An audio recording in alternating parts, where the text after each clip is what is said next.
los invito a que nos puedan conocer en la saurología, que son unos pequeños o sencillos detalles que nosotros les brindamos, mensajes o comunicación que ustedes pueden tener y pueden lograr conseguir lo que quieran a través de sus deseos y el poder de la mente. Que la madre hizo un rito de 1 centavo. Yo tenía una alcancía en la nochero, y un jueves santo cuando yo me desperté porque escuché que metieron una moneda en el nochero, no, en la alcancía. Bueno, la escuché. Cuando me desperté ya como a las 6 me levanté, volteé a mirar la pared llena de aceite. Ay, me acordé otra vez. Llena de aceite. Entonces yo cogí con el dedo así, toqué, y aceite. Y yo le dije, mamá, mire, ¿quién entró a mi habitación? Aceite, ahí esparcido en la habitación. Y le conté que yo había escuchado que habían metido una moneda dentro de mi alcancía. Y cuando fui a ver el centavo que yo tenía, no estaba el centavo, estaba dentro de la alcancía. Esa es una anécdota de niño. Mi papá, cuando hablé ahorita de él, me acordé, porque resulta que él le cogió miedo a la madre, porque él en una noche sintió que ella llegó, entró a la habitación, y cuando entró él se le puso la cabeza grande, se le pararon los pelos así grandísimo, y ella sintió que ella con un rollo de papel periódico empezó de los pies a la cabeza a dar vueltas así, y cuando llegaba a la cabeza así, cuando bajaba, entonces a los pies, y volvía y subía así, y un zumbido en los oídos. Entonces él sintió que ella se lo iba a llevar y cogió la cama así, y no volvió donde la madre. O sea, él ya le cogió mucho respeto. Pero resulta que a mí me pasó lo mismo. Yo no le digo que no le creía, yo le dije, vea, a mi papá le pasó eso. Resulta que en el colegio, yo estaba en ese entonces había papel periódico, que uno hacía las carteleras en papel periódico, entonces cuento, lo tenía encima del escritorio, cuando yo sentí, y hace mucho tiempo no lo siento, ahora que recuerdo, entraba alguien a la habitación, y sentía, y lo primero que hacía era un zumbido en los oídos, y empezaba a sentir un escalofrío por los pies, y cuando llegaba, sentía que se acercaba ese espíritu así, la cabeza se me ponía grande y se me paraban los pelos de punta, se me ponían los pelos de punta. Y también me pasó lo de él, sentí que ese periódico me lo pasó así, y yo sentí como que me elevaba, y cuando vi un destello de luz dentro de las cobijas y mi cuerpo, que lampareó así, me asusté. Cuando me asusté, entonces como que ya dejé de sentir las cosas y me destapé y dije, ¿qué pasó? Ese otro fenómeno también. Cuando murió un primo, y este año me acordé de hacer el levantamiento de espíritus, resulta que él se puso el revólver en la boca y se mató. Y esa noche dormíamos en la misma habitación mi hermano menor y yo, y resulta que mi hermano menor me despertó, Luis, mire lo que hay debajo de su cama.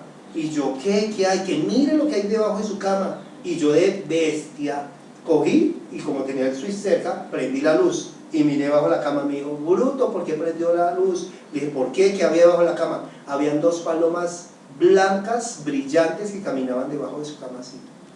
Y yo, de verdad, me dio tanto dolor de haber sido tan rápido con la mano, pero pasó eso.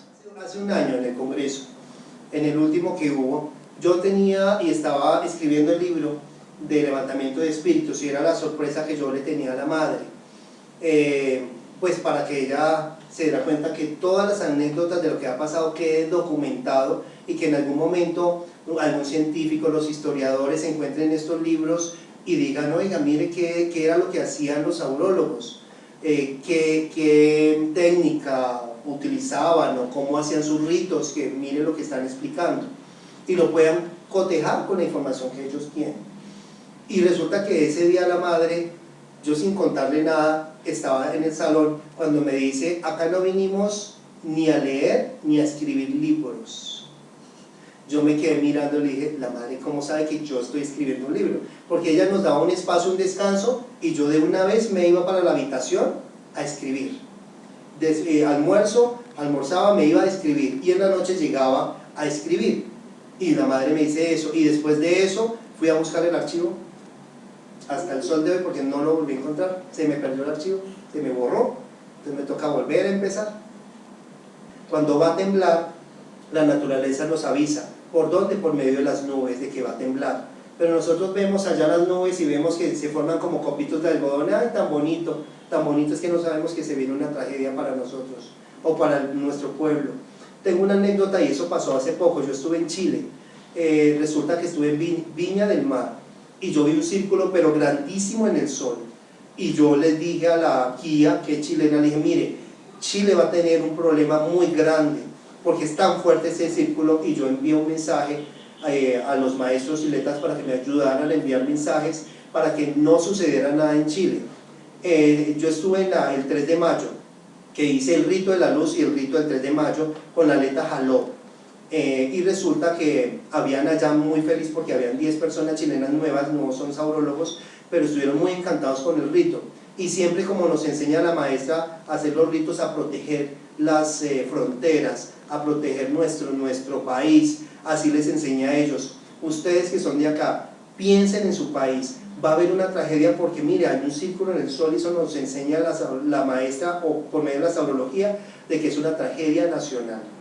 Entonces, piensen, envíen el mensaje, no sé dónde puede ser. Hace poco aquí Chile tuvo un terremoto, fueron muy afectados, piensen en sus fronteras, piensen en su familia.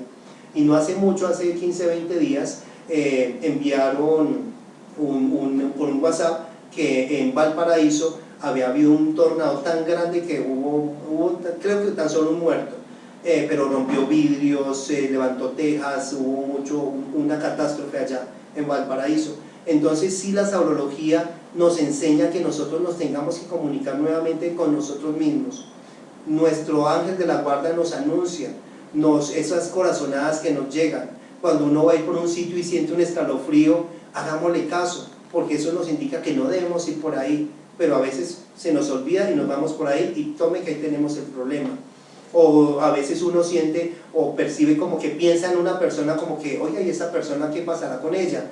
Entonces resulta que puede estar pasando algo, o que lo está pensando a uno, o que está en una situación de calzas prietas, y uno que ya tiene un nivel de conciencia diferente debe pensar en esa persona y decirle: oiga, ¿esta persona qué tendrá? Le envía un mensaje mental de que tiene que estar muy bien para poderle ayudar, porque las personas, cuando uno desarrolla ese poder o esa energía, uno empieza a tener percepción de las situaciones que pasan alrededor. Cuando yo voy a hacer los levantamientos de espíritus, yo le cuento a la madre, 8 días antes yo empiezo a sentir ruidos en mi casa, me golpean la puerta de la habitación, y a mí ya no me da miedo. Yo sé que me están anunciando o me están llamando, qué sé yo, es teoría mía, puede ser verdad, puede ser mentira, pero en la medida que yo he hecho tantos levantamientos de espíritus, me hacen afirmar de que estoy en lo correcto, de que ellos ya se empiezan a dejar ver. Yo a veces siento el espíritu cuando pasa, cuando lo veo, entonces a mí me da alegría. Hay programas y hay personas que van a esos lugares y lo que hacen es molestar a los espíritus, que tóqueme, que déjese ver, que haga tal cosa. Eso no se debe hacer. ¿Por qué? Porque ellos están pagando un karma, no sabemos cuántos años llevan en el limbo. Y así, cuando uno tiene hambre, que a uno no le gustaría que le hicieran fieros, como decían los abuelos, de que le hagan fieros de que yo estoy comiendo y usted no, eso es malo. Eso nos lo enseña nuestra madre, porque nosotros, nuestro estómago está vacío, entonces con nuestro pensamiento estamos enviando una energía que le puede hacer daño a esa persona. Entonces debemos sabernos comportar. Por eso los espíritus hay que respetarlos, y yo siempre he podido tener como ese don y ese contacto con ellos. Cuando trabajé en una funeraria también los sentía, los percibía, y yo no sentía miedo. A mis compañeros sí les daba miedo y sí los asustaba, pero a mí. Nosotros hicimos un levantamiento en el Chorro de Quevedo, y es un lugar donde nació Bogotá, donde se construyeron las primeras 12 chozas, donde llegaron los españoles a acabar y arrasar con nuestros indígenas. Entonces hay muchos muertos. Las personas piensan que no, van y ven el Chorro de Quevedo, no, aquí qué muertos van a ver. Pues ahorita no, pero hace muchos años sí hubo, hace 500 años hubo una masacre de nuestros ancestros. Entonces por eso había que hacer un levantamiento de espíritus, y ahí nosotros llegamos y la gente estaba fascinada. Habían extranjeros, nos tomaban fotos, nos grababan los policías, las personas que estaban ahí del sector, porque nosotros empezamos el rito desde la parte de abajo del caminito que va subiendo. Y todos los levantamientos de espíritus, absolutamente todos, son diferentes. Uno tiene un plano general para hacer el rito, pero de ahí empiezan a llegar como unas informaciones, como dice la madre, y es las que nos hace variar o cambiar o adicionar o hacer de cierta forma un rito. Por eso todos son diferentes y todos los maestros lo hacen diferente. Entonces nosotros llegamos, hicimos el rito y se suscitaron tres cosas. Una, cuando yo estaba, porque el maestro tiene que estar como en un lugar más alto que las demás personas para dirigir el rito. Cuando las personas empezaron a gritar, maestro, cuidado con la botella. Yo, ¿cuál botella? Había la botella del agua del río Jordán ahí al lado mío, y la botella empezó a saltar y se cayó. Yo estaba subido en una tarima, pero era donde uno se sienta. ¿Una silla? Sí, en esa silla de las cemento. Sillas que hay las sillas que hay en los parques. Exactamente. Que la silla de cemento. Entonces ahí la botellita, yo estaba ya en el rito, como les digo, yo me concentro y no me doy cuenta de nada más. La botellita se tiró, no se rompió. Cogí, la levanté, la puse ahí. Entonces después de eso teníamos una vela de la maestra, la dejamos en la fuente que había, y resulta que la parafina que cayó en el agua formó la Virgen de Guadalupe, tal cual, perfecta. Los policías miraron la Virgen, y resulta que en una esquinita de ahí hay se llama la calle o el Callejón de las Brujas, y en toda la esquina hay un cuadro o un retrato de la Virgen de Guadalupe. Yo uní la foto de la parafina de la fuente con la de ahí, la misma Virgen, se la mostramos a la maestra, la misma. En el Chorro de Quevedo, 8 días después de que nosotros hicimos el levantamiento de espíritus, se abrió un cráter, se hundió la tierra, se abrió un hueco. Entonces, mire que era el momento que teníamos que ir, algo tenía que salir de allá. Y al salir, a raíz del levantamiento y el rito que hicimos, se hundió la tierra. Entonces salió y se bajó. Y eso salió por periódico, por noticias. Pero salió allá la noticia pues del hundimiento que hubo. Pero nosotros que estuvimos haciendo este rito y que sabemos lo otro, pues hacemos la conexión, porque realmente cuando hay una limpieza queda un espacio. Y lo otro que se suscitó fue que después de haber hecho el rito y haber regado el agua o esparcido el agua del río Jordán, en una de las botellas apareció la parafina también negra, y se ve un espíritu en la foto, porque eso se ve en las fotos. Uno así de primerazo, para que entiendan las personas, uno no lo ve. Entonces cuando ya le mostramos las fotos a la madre, ella se quedó mirando y dijo, pero acá hay eso es como un cacique, como un indígena, como un chamán. Y me dijo, muy guapos ustedes. Y le dije, ¿por qué, madre? Porque allá hay una energía tan pesada, tan fuerte, que los admiro que ustedes hayan ido a hacer ese levantamiento de espíritus. Y más ese espíritu que estaba ahí, porque no es un espíritu bueno, es un espíritu que tiene una energía muy pesada. Y le dije, madre, es que pasó esto y esto con la botella. Y me dijo, eso es, el espíritu de esa persona no alcanzó a salir, porque tiene que pagar muchas más cosas de las maldades que hizo. Entonces, con el afán de querer salir, fue el que tumbó la botella. Y al querer salir de la botella, ya me acordé, la botella cuando la estaban regando se le cayó de la mano a la aleta, se cayó. Entonces, pero no se rompió. Entonces, al querer salir, fue la misma fuerza la que tumbó la botella, y ahí quedó, volvió y se metió el espíritu dentro de la botella. Me dijo, tienen que volver a ir a hacer un levantamiento de espíritus allá, pero no hemos vuelto. Cuando vamos a programarlo, no hemos vuelto, y debe ser por lo que ella nos dice. Las cosas llegan cuando tienen que llegar. Si ese espíritu es para que salga, llegará el momento en que de pronto o yo o otro maestro llegue y haga un levantamiento, o un leta llegue y haga un levantamiento de espíritus en el Chorro de Quevedo, ¿sí? Y ahí salga, porque ya somos varias las personas que tenemos esa fuerza para poder hacer pues los levantamientos. Entonces yo también quería ir a hacer el levantamiento en la Escuela General Santander, y resulta que yo envié la carta, y me contestó el coronel, el director, pues que están haciendo arreglos, obviamente tienen toda la razón, y pues está muy pronto y todo el cuento, que de pronto en algún momento nos dan la autorización. Me gustaría mucho que si alguien tiene un contacto para que nos ayuden, pues que nos hagan la conexión para poder ayudar a estas personas, porque allá murieron de una forma tan trágica que ni siquiera esa persona alcanza a imaginarse que está muerta, porque se explotó el cuerpo, o sea, se estalló. Al estallarse el cuerpo, el espíritu quedó sin casa, entonces está totalmente en el limbo, no sabe qué hacer. Hay que ayudarlos, y si no hacemos ese levantamiento de espíritus, esos mismos espíritus pueden ocasionar tragedias dentro de nuestro país, porque es una institución muy importante que es la Policía Nacional. Entonces por eso toca hacerlo. Si alguien tiene un contacto, le agradezco que nos ayude a poder llegar allá fácilmente, pero llegamos cuando sea el momento y la hora precisa, porque los espíritus de las personas también tienen que pagar unos karmas. Nos explicaba la maestra que no porque una persona muera ya, entonces ya voy corriendo a hacer el levantamiento. De pronto si se dan las cosas, se hace. Si no, es porque tiene que esperar un poquito pues para que pueda salir. O sea que ese proceso en el limbo también es un karma.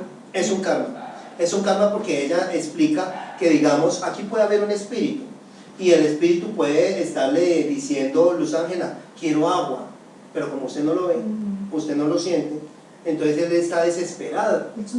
El sufrimiento. Por eso hay películas donde que sacan los espíritus, y eso es real, donde que el espíritu le manda así la mano que habla, y que esto y que aquello. Como ella decía, si era un espíritu que tiene, digamos que fumaba mucho, entonces el espíritu tiene el karma de que querer fumar, pero como no puede fumar, entonces se siente mal. Siente la angustia. Se siente la angustia. Eso es el karma, exactamente. Y también ella me explicaba que así yo venga y haga un levantamiento de espíritus acá, no todos los espíritus salen los que ya tienen, digamos, el tiempo cumplido para irse.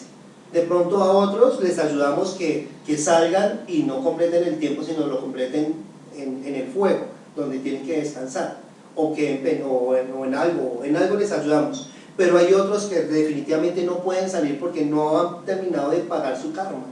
Entonces ellos tienen que quedarse, por más de que quieran salir, no pueden. En el día del 3 de mayo, rito de la Santa Cruz, cuando yo pasaba y les hacía con el bastón, escuchaban pájaros y la columna era un calor en la columna, y ahí terminó el rito y ellos eran asombrados. Pero yo siempre les he dicho que eso se logra es con la concentración, con el amor, o sea, no pensando en dinero ni en otras cosas, sino en hacer lo que tienes que hacer. En la jarrita, porque hay una jarrita de agua, y pusimos el gorro que pone la madre. En el curso especial, con los cursos de avanzados, se formó la cara, que también tengo la foto, de un duende, y todos mirando en el rito, y todos le tomaban fotos. Yo decía: ¿pero qué miran ustedes y qué le toman las fotos? Y resulta que era un duende. Mazo, muchas gracias por contarnos todas sus anécdotas. Es muy enriquecedora esta entrevista para nosotros, y esperamos que nos vuelva a acompañar en una próxima oportunidad. Con muchísimo gusto, gracias a usted nuevamente por la invitación. Espero tener más anécdotas para poderles contar. Eso sí. Que estén muy bien, gracias.